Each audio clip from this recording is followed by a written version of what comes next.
So we have now Dr. Sheetal Barar. She'll be talking on my experience with Indian phakic lenses. So I think we all know Sheetal, and she's a high-volume phaco-refractive surgeon working on ICLs for the last maybe a decade or more than now. And she has a very high experience working with the Indian phakic lenses as well as the Star ICLs. So all to you, Sheetal. Thank you, sir. Thank you for having me your course. Good afternoon, everyone. So I'll be talking about my experience with the Indian phakic lenses and particularly with the Biotech iCryl phakic lenses. So in comparison to the Vision ICL phakic lenses, the iCryl phakic lens, essentially there is a difference in the material itself. So it's made of hydrophilic acrylic material, whereas the ICL is made of porcine polymer.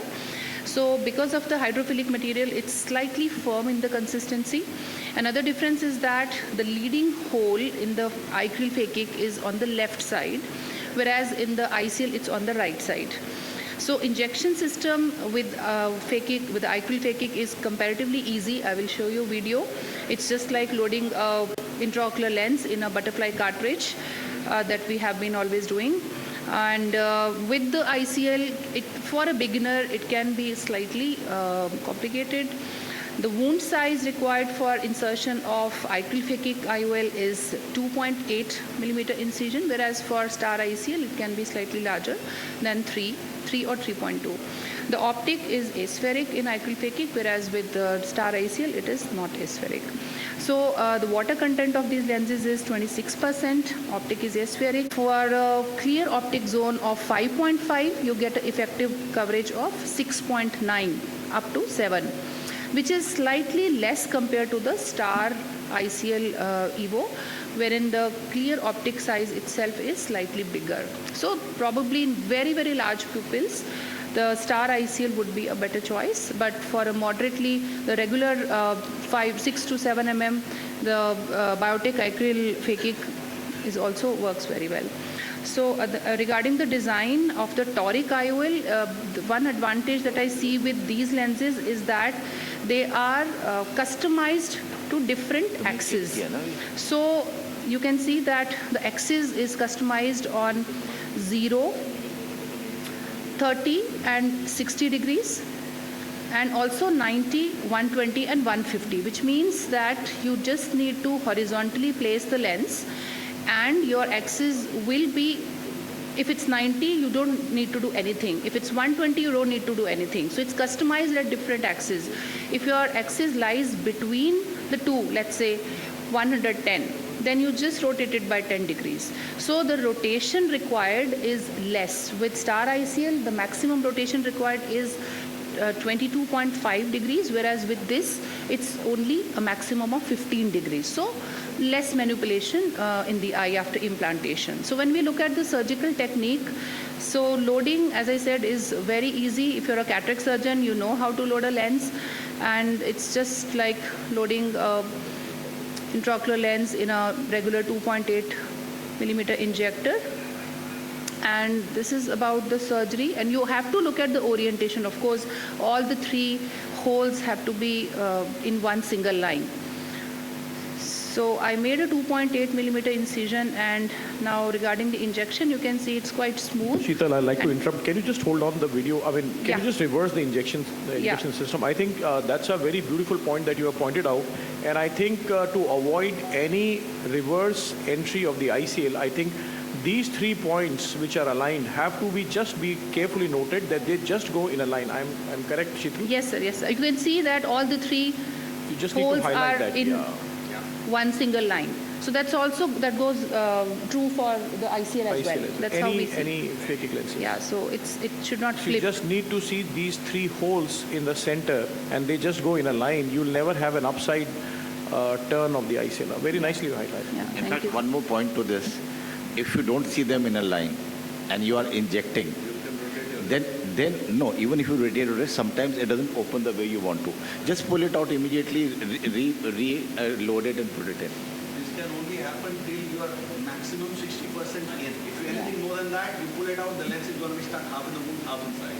So it can be only done if you within... In the initial stages, you can pull it out. in the first one-third. When the lens is 50% open, Ah. you are able to look at the leading hole orientation, and you can rotate. Absolutely. So one key important point is that you have to inject really slowly so that you can appreciate where the leading hole is. It should not just come out very soon in a jerky manner.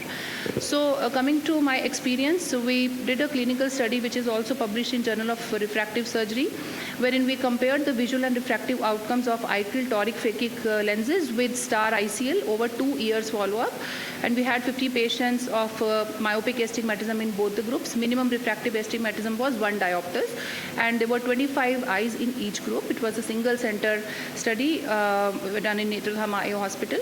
The usual inclusion and exclusion criteria were followed for both the groups. Treatment planning was done using their dedicated online calculators.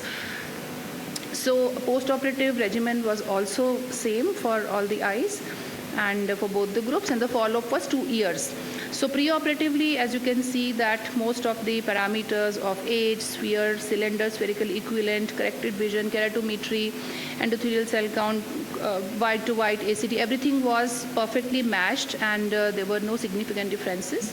When we looked at the efficacy of the STAR toric ICL, so we saw that 72% eyes were seeing 20/20 or better at 2 years follow-up versus 76% eyes in ICL toric. So it is pretty similar. With regard to safety, no eye lost any lines of corrected distance visual acuity, and the number of gain of lines was also fairly same. With regard to spherical equivalent refractive accuracy, in both the groups, 80% eyes were within plus minus 0.5 diopters at the end of 2 years. So again, it was same. With regard to refractive astigmatism accuracy, 88% eyes with the STAR ICL group were on target, like within plus minus 0.5, compared to 92% eyes. So there was one patient there was just one eye difference. So slightly better with the ICL toric group. Stability-wise, also both groups were similar at the end of 2 years. When we look at the mean sphere, cylinder, spherical equivalent, and uncorrected and distance-corrected vision, again, there were no significant differences observed at the end of 24 months. Now, vault height and rotational stability was also noted. The average vault reduced by 18 microns in the STAR ICL group versus 13 microns in the ICL phakic group. With regard to patient satisfaction, again, there were no significant differences.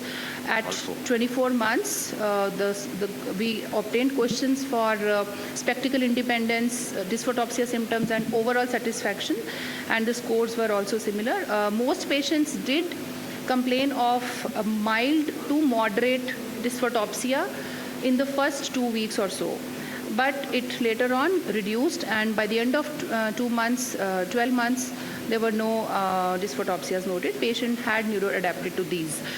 Long-term complications, the STAR ICL group had one eye of one patient which required re-rotation of toric phakic lens in the early post-op period, and 2 eyes of one patient that required exchange due to an abnormally high vault, whereas with the ICL phakic toric, we did not observe any long-term complications or re-surgery. So to conclude, both toric phakic IOLs exhibited excellent safety, efficacy, stability, and rotational stability in the long term. Dysphotopsia complaints reported were initial. Spectacle independence and patient satisfaction scores were also comparable. So I can say safely that Indian manufactured biotech phakic IOLs fared at par with the foreign made phakic IOLs, and for those surgeons who want to adapt to phakic IOLs and want to start with phakic IOLs, so I think these are some of the easier lenses that you can start off with, because you are familiar with the technique of loading, and you just need to be very, very careful with the handling of the implant and the tissue handling. And the calculator is also fairly accurate. I've never had any surprises with the biotech calculator. So these are good lenses, and you can always try. Thank you so much. Thank you, Sheetal. Thank you very much, Sheetal. I think whatever the phakic lens that you choose, at the end of the day, all work well, and you have to be very, very careful. The only difference that I find, Sheetal, is that the material being a hydrophilic material, sometimes when you need to actually explant these ICLs, so then it becomes a little difficult because with the Collamer lens, you can just go through the same incision of 3 millimeters and just pull the lens out.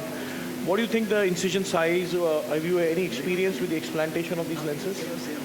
So for a limited experience that we had, we saw 2 cataracts for very initial cases of ours in these Indian phakic lenses. So the incision actually has to be like 4.5 to actually pull these lenses for explanting these lenses. But then slightly rigid is compared to the Colamar material.